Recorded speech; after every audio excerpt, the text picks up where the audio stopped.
Muito bom dia, Sr. Presidente, Sra. Ministra, Srs. Secretários de Estado e a restante equipa aqui presente.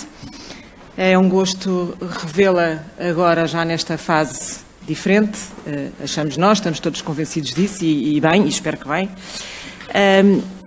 Eu gostava de começar pelo tema do desempenho do SNS, que de facto é real que na gestão do ponto de vista sanitário, do ponto de vista dos cuidados de saúde, nesta pandemia, teve um papel relevante e bem sucedido, e em particular nele, porque o SNS não é uma caixa vazia só, não é? Os profissionais de saúde que em todas as circunstâncias se mostraram presentes, desmarcaram férias, desvincularam das famílias, enfim, tudo aquilo que nós sabemos e que, portanto, no seu conjunto fizeram com que a resposta aos portugueses fosse, do ponto de vista da gestão do Covid, a melhor possível.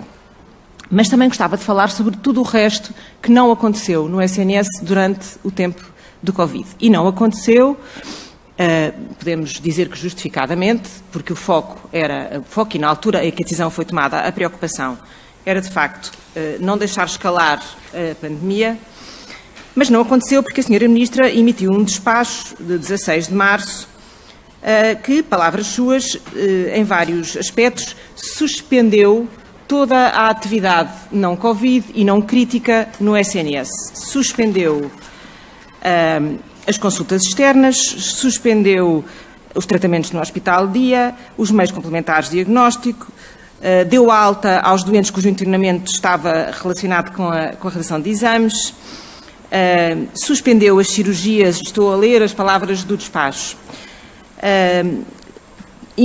pediu que, e bem, coisa que aliás está a dizer que vai manter, que os episódios de urgência triados com cor branca, azul ou verde fossem reencaminhados para outras tipologias de cuidados, enfim. E suspendeu também, no âmbito do SIGIC, as notas de transferência. Está aqui no seu despacho tudo o que foi suspenso. Mais à frente, no tempo, a Sra. Ministra foi confrontada, já numa altura em que usava máscara, como agora, foi confrontada em maio por uns jornalistas a propósito da suspensão de convenções com misericórdias e privados que entenderam não estar em condições para realizar a atividade neste período. E a Sra. Ministra explicou que, durante a fase aguda, eles optaram por suspender a relação de tratamentos de doentes enviados pelo SNS. Isso aconteceu, mas o SNS continua a tratar doentes porque o SNS não suspende serviços. São palavras suas, Sra. Ministra. Sim, o SNS suspendeu serviços, tal como outras entidades suspenderam serviços, suspendeu por despacho seu, a palavra é sua, e bem, ainda bem que, provavelmente, o tempo avaliará isso, não é agora também ainda ao momento, mas foi uma decisão de suspensão justificada. O que não é justificado é a Sra. Ministra, por trás de uma máscara, dizer coisas diferentes do que aquelas que o seu próprio despacho indica. Bom, entretanto, de facto, houve um outro despacho que retira esta suspensão e que faz retomar a atividade do assistencial, e eu sobre isto gostava de começar por lhe perguntar em relação ao que ficou de facto por realizar. Sei que a Sra. Ministra pediu aos hospitais para até ao dia 18 de maio darem indicação de quantas consultas e cirurgias é que foram canceladas ou ficaram por marcar e, portanto, perguntava-lhe se, tendo em conta que hoje é dia 20, já tem estes números. Se os hospitais já lhe forneceram, então, os números daquilo que ficou por realizar e por especialidade. Porque, por exemplo, nas cirurgias oncológicas há desde logo uma diferença, não é? O Sr. Secretário de Estado terá dito que entre janeiro e abril, em relação ao período homólogo, terá havido uma quebra de 15%. O diretor do Programa Nacional para as Doenças Oncológicas terá dito que se estima que esse valor é substancialmente maior, portanto, em vez das 2.500 cirurgias, seriam 4.000 cirurgias por realizar. Porquê é que isto é relevante? Exatamente por aquilo que a Sra. Ministra disse, porque é preciso reprogramar esta atividade e é preciso perceber qual é a capacidade disponível para fazer essa reprogramação. O que me leva à sua outra afirmação a propósito da contratualização com os serviços, com o sistema privado e com o sistema social, coisa como a Sra. Ministra sabe, o CDS defende há bastante tempo e agora, especificamente para um tempo transitório, Mais ainda, o CDS entende que se deve ser utilizada em qualquer momento e agora para meio de realização ou toda a capacidade que o sistema de saúde tenha para dar uma resposta a tempo e horas. E por isso apresentámos também, tal como o Bloco e como o PCP, um caminho nosso, a nossa proposta de recuperação do que está para trás, mas gostava de lhe perguntar em relação a isso o seguinte. As normas da DGS atuais obrigam a que o tempo entre consultas e a preparação, por exemplo, do ponto de vista de EPIs para a realização de cirurgias, tenha normas, requisitos e custos acrescidos. Pelo aquilo que consegui apurar, os EPIs custam ao Estado, neste momento, por mês, 155 milhões de euros e os testes, que são condição para a realização prévia de uma cirurgia, ou condição prévia à realização de uma cirurgia, custam à volta de 100 milhões de euros por mês. Eu suponho, portanto, que não só estes valores venham refletidos no orçamento suplementar que vai ser apresentado à Assembleia da República, mas, sobretudo, que quando a Sra. Ministra fala em contratualizar com o setor privado e social, também pense refletir estes custos que estes prestadores também terão que fazer face nestes valores de contratualização, porque senão é, para usar também uma expressão popular, batota. Gostava também de lhe falar sobre o SIGIC. Achei interessante a Sra. Ministra há pouco ter dito que nunca viu um serviço público ser prestado, um serviço público de saúde ser prestado, termino já, ser prestado num prestador privado. O SIGIC é exatamente um caso disso, é porque não anda atenta, é exatamente um serviço público a ser prestado no setor privado e social, contratualizado pelo Estado. Termino só perguntando qual é, neste momento, o ponto de situação da faturação do SIGIC, uma vez que tinha mais de um ano de atraso, e do reconhecimento das pendências. Sabemos que há muitas que há mais de 2 anos que nem sequer são reconhecidas, quanto mais faturadas. Muito obrigada. Muito obrigada, Sra. Deputada. Passo desde já a palavra à Sra. Ministra. Deputada, passo desde já a palavra à Sra. Ministra para responder. Senhora Deputada Ana Rita Bessa, apesar de estarmos em tempo pós-pandemia e de eu ter imenso gosto em revê-la e em rever todos, eu nunca me escondi por trás de nenhuma máscara. Utilizo uma máscara por razões sanitárias, mas, de facto, não é meu timbre esconder-me por trás do que quer que seja. Desde logo, em relação àquilo que é o programa do Governo e em relação àquilo que sempre fiz ao longo de mais de 2 décadas de trabalho no Serviço Nacional de Saúde. O que referi foi que o Serviço Nacional de Saúde não fecha a porta. E muitos privados puderam fazê-lo, puderam exercer um mecanismo do layoff. O Serviço Nacional de Saúde não faz isso, não pode fazer isso.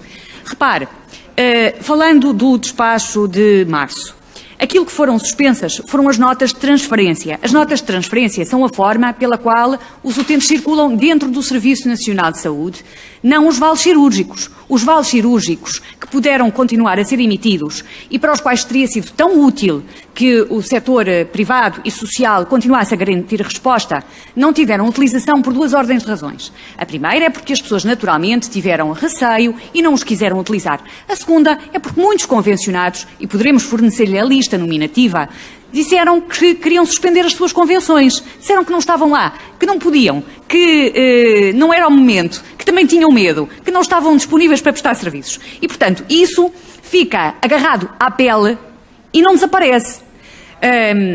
Esta é a primeira nota.